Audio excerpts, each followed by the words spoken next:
So the specific purpose of giving this speech is to give my audience an expanded view of my Johari window. My central idea thesis statement is who I am can be defined by the topics in my Johari window model. So one thing is I can't fit a folded sheet. I have tried so many times. I've watched YouTube videos. I've asked people to show me how to do it. And I know 2 people for sure that can fold a fitted sheet the right way. One is obviously Martha Stewart, and the second is my best friend. And this is an art, and I don't have talent for art. So I cannot fold a fitted sheet. In my speech, I'm going to be explaining some of my Johari window topics so you can understand the person that I am. How I view myself could be entirely different than how the rest of the world views me. I would like to share with you some things that will help you learn more about me. The Johari window is a model that organizes a person's self-concept into 4 areas: the open area, the hidden area, the blind area, and the unknown area. And I got that's a quote from our outline example. I will start off by explaining my open area.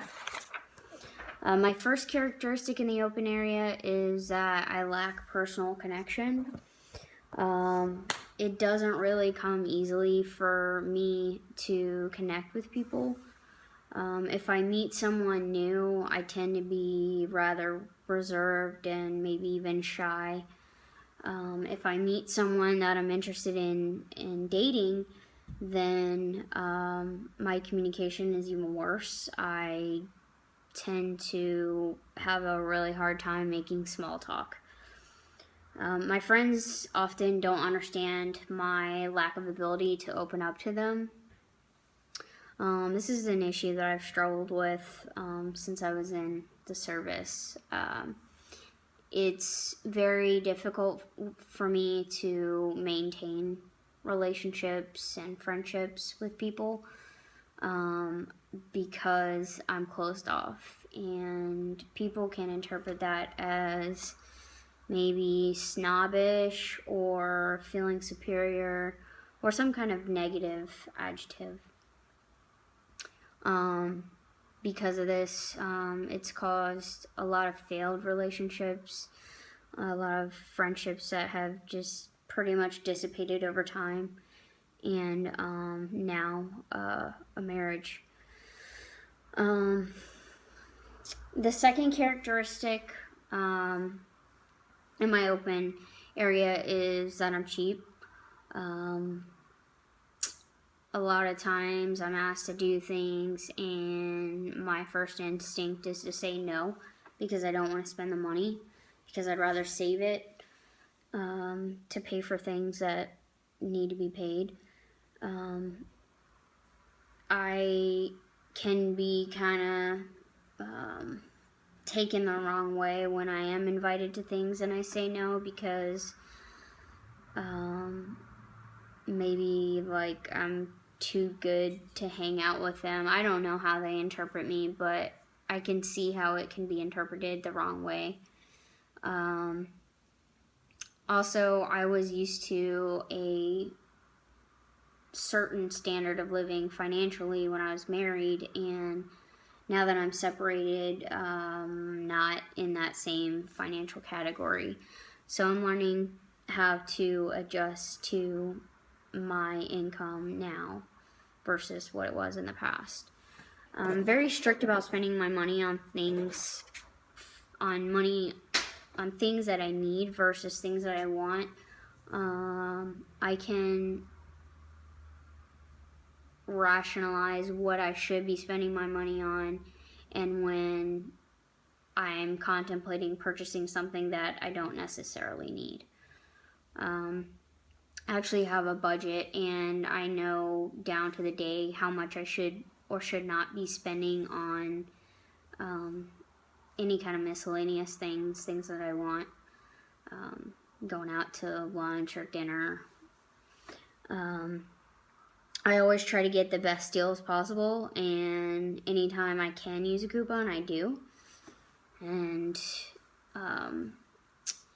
my friends and family know that I have issues with communication, but there are also things they don't know. The first hidden area that people don't tend to know about me is that I have a really hard time trusting. I lack the ability to really trust anyone completely. That includes close friends, family, spouse. My lack of trust comes from probably going back all the way to my childhood. I didn't have an environment that was necessarily trustworthy, and I learned how to adapt to that. And because of that, I brought that into adulthood, and it's caused me to be distant or standoffish until I feel that I am somewhat trusting a person more. But that is always going to be in the back of my mind. I'm always going to have doubts about people and their loyalty. I have a hard time with thinking about the possibility of being hurt by someone. So trust is a big deal for me to be able to open up to someone. The second characteristic in my hidden area is that I'm introverted. I find it extremely hard to be myself around people. There's a very small group of people that I know that really know me for who I am and have completely seen what my personality is. I get anxiety if I have to go out in public, anywhere there's like a big group setting or massive amounts of people. Sometimes when I go to the Magic games, I get anxious walking into the arena because everybody's just trying to funnel into those little doors, and I'm not the tallest person, so I get even more anxious because I can't really see what's going on. I'm just blinded by all these taller people that are blocking my view. When I'm in public settings, I tend to use public as an anxiety suppressant. I have a cocktail or a glass of wine and it settles my nerves a little bit, and then I tend to loosen up. Going to house parties gives me extreme anxiety, especially if it's a party where I don't really know many people. I get anxious because I am terrible at small talk. There are many secrets within myself that people don't know. There are also parts of me that people see that I don't. And the first characteristic in my blind area is that I have been told at times I can have a robotic personality. I take that as I do think logically, and I try to rationalize situations that happen in my life. And because of that, I may appear that I lack empathy. When I was married, the lack of empathy and robotic personality was brought up consistently, and I felt like I became the spotlight of issues because of my interpersonal communication issues. I've been told I'm not emotional enough, and my answer to that is I just think rationally and logically, and I don't necessarily use the emotion side of my brain a lot of times. The second characteristic in my blind area is just like your example. I can be judgmental. I don't tend to hide how I feel about someone. And this is, of course, if I'm around people that I tend to trust a little bit more, or I feel comfortable with. I think that people probably view that as being mean, and it probably comes off as judgmental. There are many things I know about myself, and there are many things other people know about me. Something I don't know is what my future holds. Having a career after college, I don't know if I'll be able to find a job that I love and pays well. A few questions I ask myself constantly are, am I going to school to get a degree in the field I will pursue? Am I going to go to UCF and get a business degree and then go back to my roots of IT? Will there be good jobs in my field when I do finally graduate? Will I be able to finish college while working full-time? I'm taking full-time classes, so I'm taking 12 credit hours a semester, including summer, and I'm working a full-time job, which is 40 hours or more a week. So my question is, will I be able to get all my assignments done and get my studying done and be able to pass my classes with acceptable grades to be even accepted into UCF? They have a minimum GPA requirement, and I am conscious of that, and I want to make sure that I keep those grades up. Will I ever have a successful, healthy, and loving relationship with someone? This is something that I've struggled with ever since I started dating.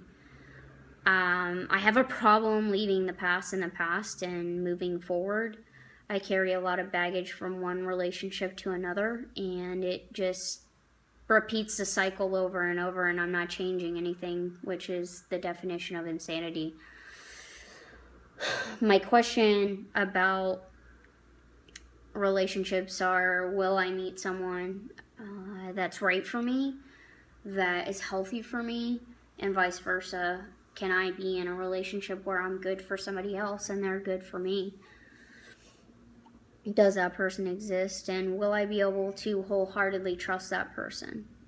Because I'm fearful of being hurt, which is why I tend to have an issue trusting. The Johari window model has helped me discover parts of myself that I didn't recognize or think too deeply on. The discussion on the Johari window model and how it pertains to who I am is the open area, the hidden area, the blind area, and finally the unknown area. And I'd like to share a quote that means so much to me. It was said by Henry David Thoreau. He said, "I'd like to share this quote that means so much to me. Be yourself, not your idea of what you think somebody else's idea of yourself should be." So I misquoted that, so I'm going to say it again. It was said by Henry David Thoreau. He said, "Be yourself, not your idea of what you think somebody else's idea of yourself should be." I had to say that a few times over out loud to really understand what he meant by that, but I think it's a very powerful quote, and I'm going to probably keep that out somewhere where I can see it on a daily basis. Thanks for listening to my speech, and I hope you enjoyed learning a little bit about me today.